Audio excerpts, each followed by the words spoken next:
Nene. So it looks like we're going to have to start screening your friends. Screening your friends. Girl, you're supposed to be running things, honey. Remember, you're the queen and you're running things. If you can't do no better than this, baby, we're going to have to start screening your friends.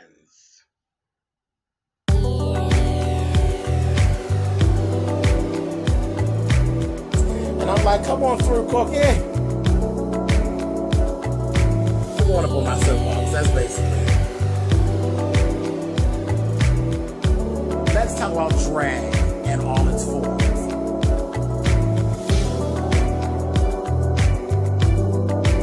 What,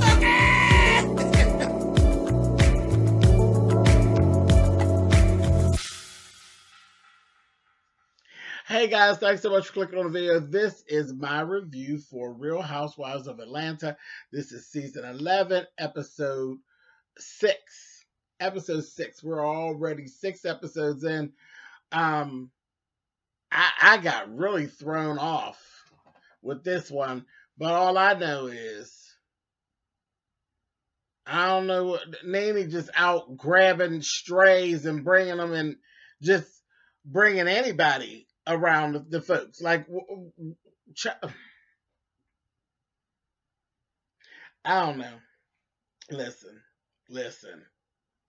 I know I've sat and said before I would like them to just go ahead and recast the whole thing. Baby, it's not going so well. It's not going so well. If we're trying to recast and we're trying to have Nene be a part of it, bravo, Andy. Cut it. Cut it. Because the shit ain't working out. Nene not doing too good with her picks and her chooses, honey. Horrible. Anyway, but we're going to talk about it.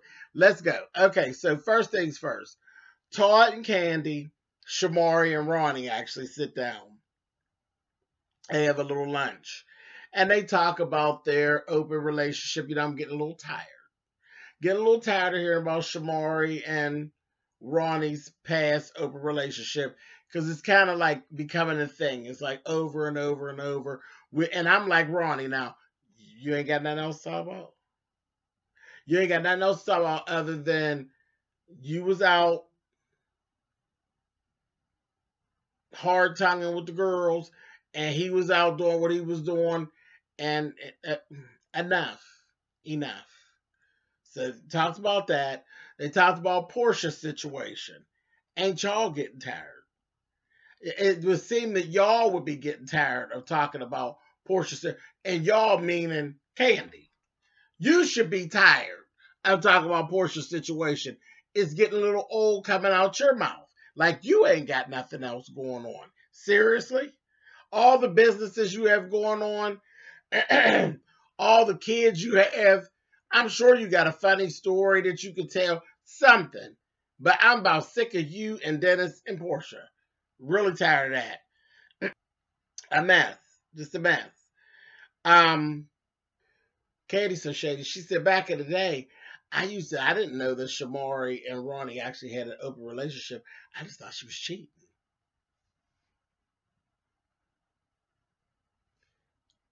Shut up, Candy. Moving on. So then we're over at Lake Bailey, and we see a male come rolling through. And I'm kind of looking, and I'm like, who the hell is this? It's Leon.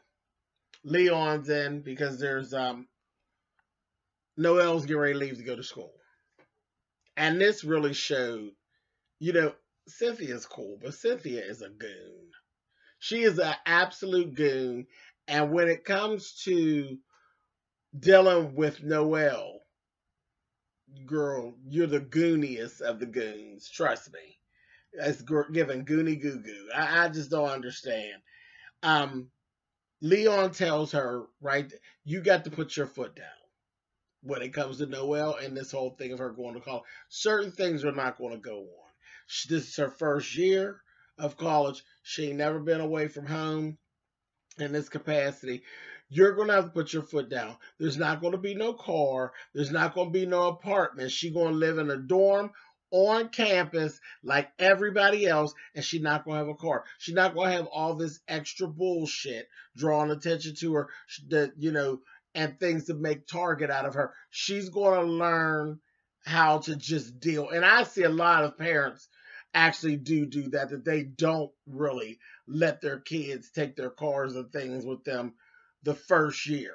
You know, they let them go and learn the whereabouts and how to maneuver before you actually drop these other things on them to you know what I mean, to distract them. And I think that's smart. I really do. I think that's smart. Interesting. So Cynthia's just, you know, I can't even imagine that Cynthia has ever actually chastised Noelle. And that's what I actually get. It's like, girl, you just her friend. And Leon be doing all the raising and the whip cracking and the wrist popping, honey, is what it seems like. But that's that. So I said, okay. So later on, we actually see Noelle get together with Cynthia and Leon, and they go off for lunch. And then we see it, and Leon is laying down the law, and Noelle, she's not giving them any pushback. He asked her some questions. She ain't answer correctly.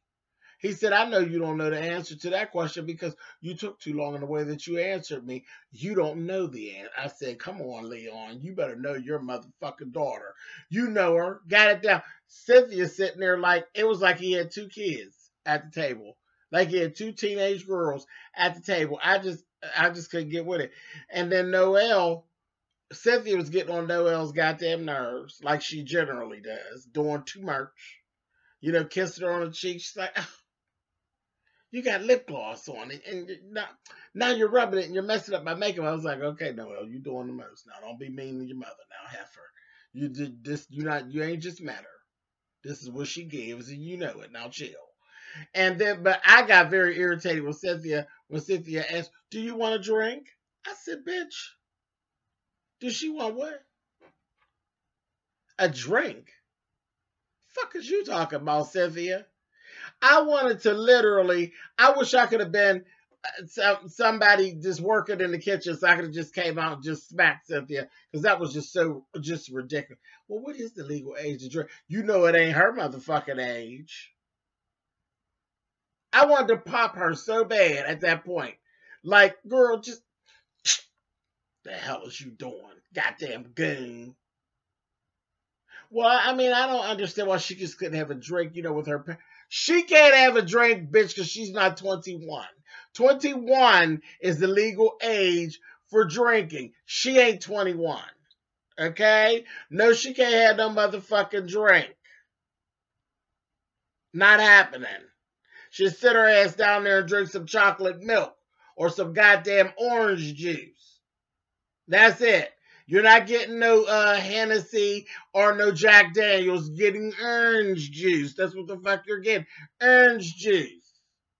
You ain't even getting no goddamn Pepsi or Coca-Cola. You could have some orange juice. What the hell's going on? Cynthia, girl. I said, get this whore off my TV. I done had enough of her. Get this whore off of my television. I had enough. Stupid ass.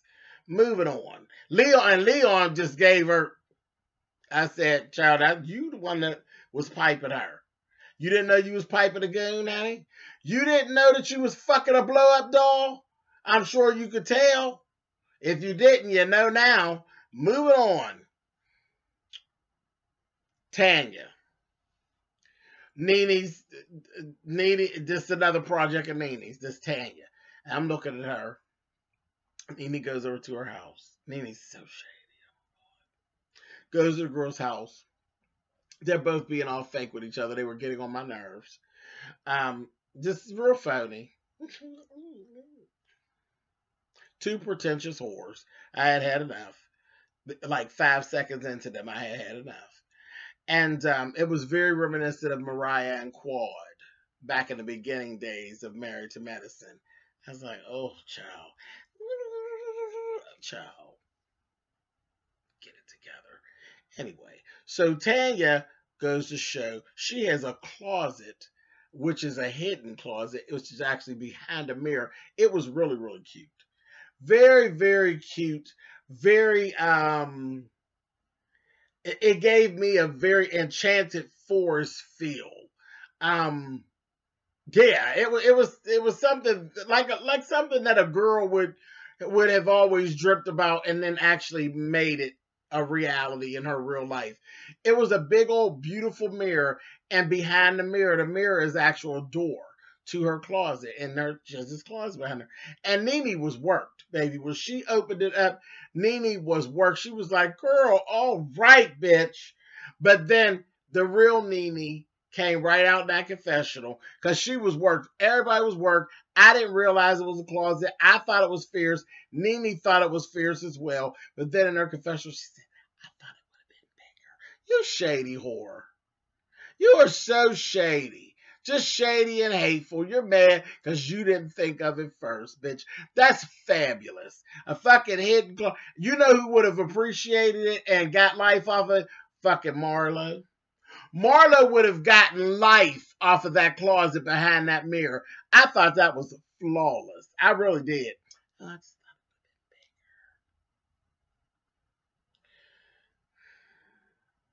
What, you wanted to be as big as you are? Sit your motherfucking ass down, Nene. That irritated me. Nene got on my nerves this episode. But other than that, there's this whole thing. Tanya's not married. She's engaged, but it seems to be a long engagement. It's dragging out. And when she was asking, what does the girls think about her? Nene told her, well, they're wondering why you're not married yet, honey, and all that. I said, oh.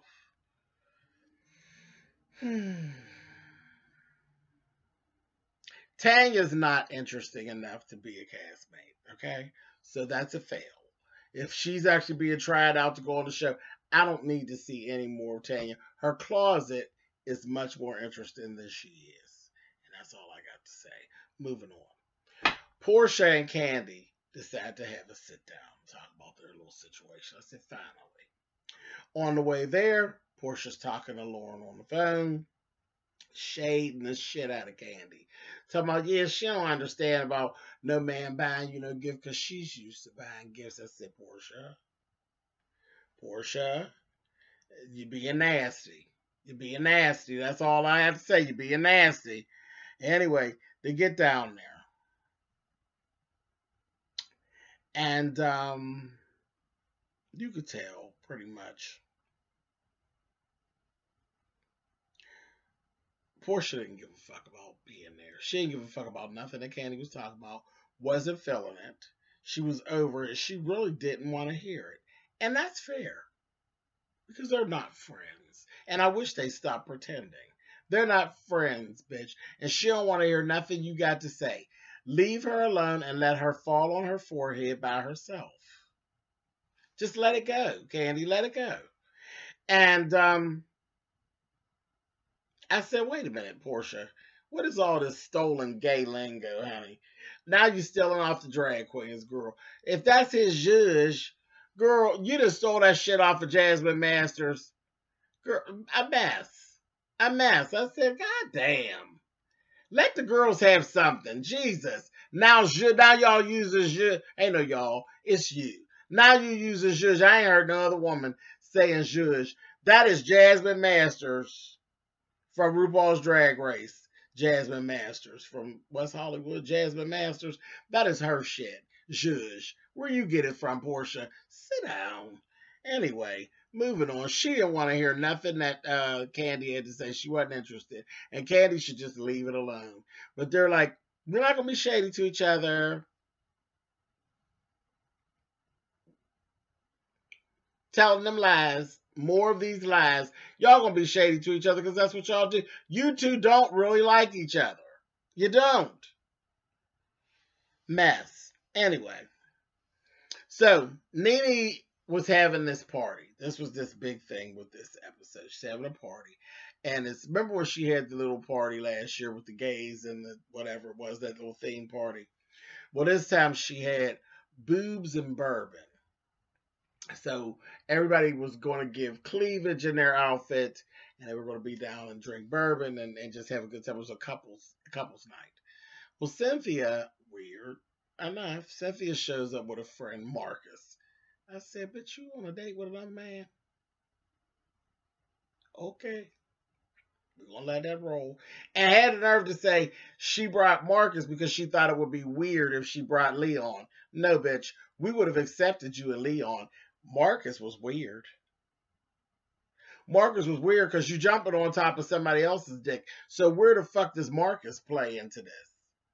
You done drug Marcus along, and I guess Marcus has uh dreams and aspirations of a little stiff time with you, huh?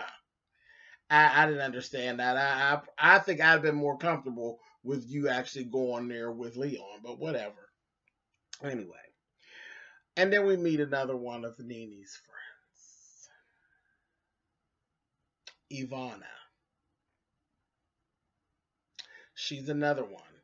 Like Tanya is a customer at Nini's place of business, and so is this Ivana. But this Ivana, Tanya, I'd say a no to Tanya because Tanya's not interesting to me. This Ivana, I'll say a no to her because this bitch is a liability. This bitch is a lush. She is a lush. She came in there, her and her little man, and they came in. They didn't look like they fit in, first of all. Not at all. She done had this, that little, that Yvonne or whatever her name is, she done had this rap that she done did herself and pulled down that need like at least 2 tracks sewn into it. It needs some tracks, ma.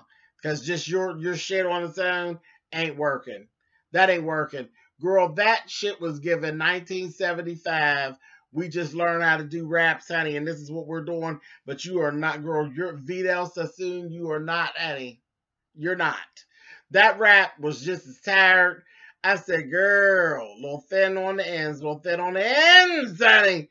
And she was over there, and she was a lush. She was drinking. Y'all got a drink, man. Just that's all we saw of her real fast.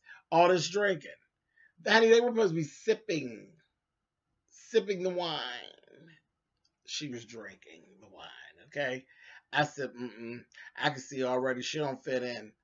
This bitch is a lush. I was like, all right. So I just watched her. And the girls start showing up. And everybody looked real nice. You know, everybody was dressed very kind of provocative for them. You know, the boobs was up and out. But then here come Marlo, baby. Marlo come in with this dominatrix top. Of course, you know it was a designer top. It was very, very over the top. Very Marlo. A lot of titty out. Lot of titty. Okay? And she comes with this little white guy. And Ronnie, messy, messy, messy. Now, y'all used to talk about Peter. And Peter ain't got nothing on Ronnie.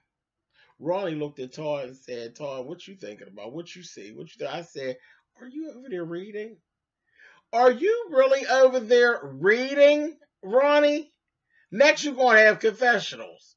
I said, oh my God. Because, child, he was getting into it.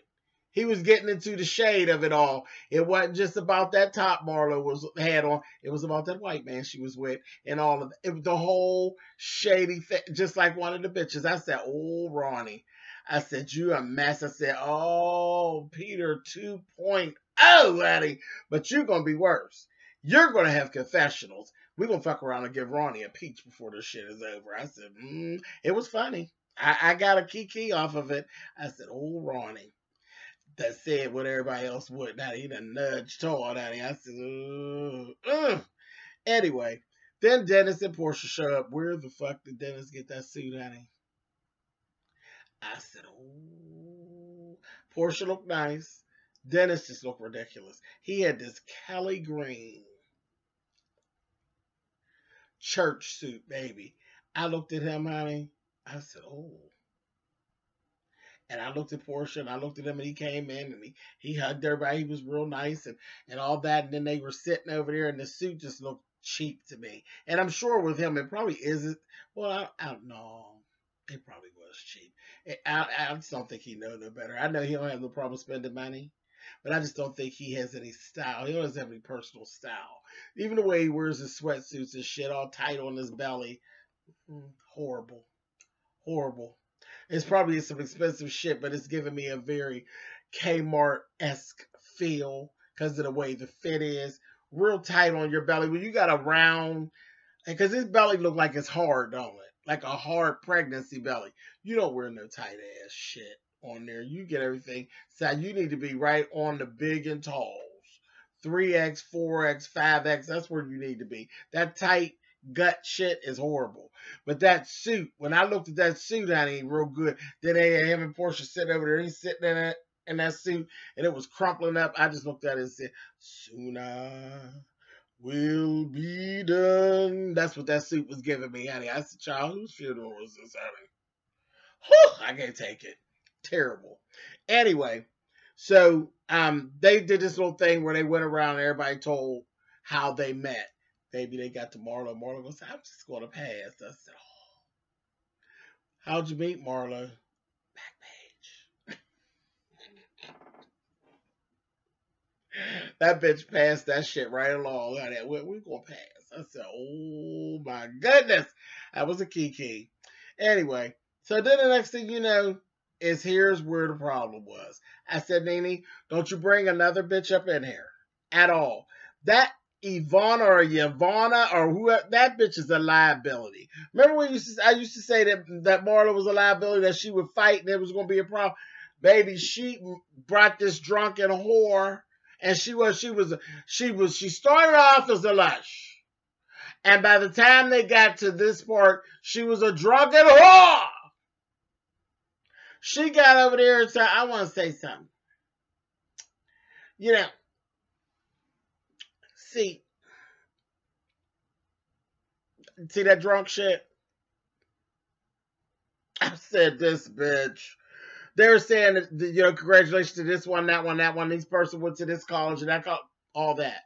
Come find out her and Eva went to the same place. And she says, "Yeah, when I first sat down by you tonight, you said, 'It's nice to meet you.' How could you not be? How could you just be meeting me? You already know me." And Eva turned right into her mother, baby. I said, "Oh, there it go." She said, Eva the diva came out. "I don't know you, honey." I said, "Oh, God."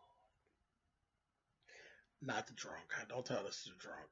And she said, "Oh, you know me." She said, "No, I don't know you, honey. I don't know you. I just met you when I came in here. And that's why I said it's nice to meet you, because I've never met you before." Honey, and she gave. "I went to so-and-so and so-and-so school just like you did. And there's no way you couldn't know me because you're very good friends with Tiffany," whatever her name is. And she said, "Tiffany." She said, "Tiffany who, sweetie?" She told her last name. She will say, "Oh, yes, of course I am.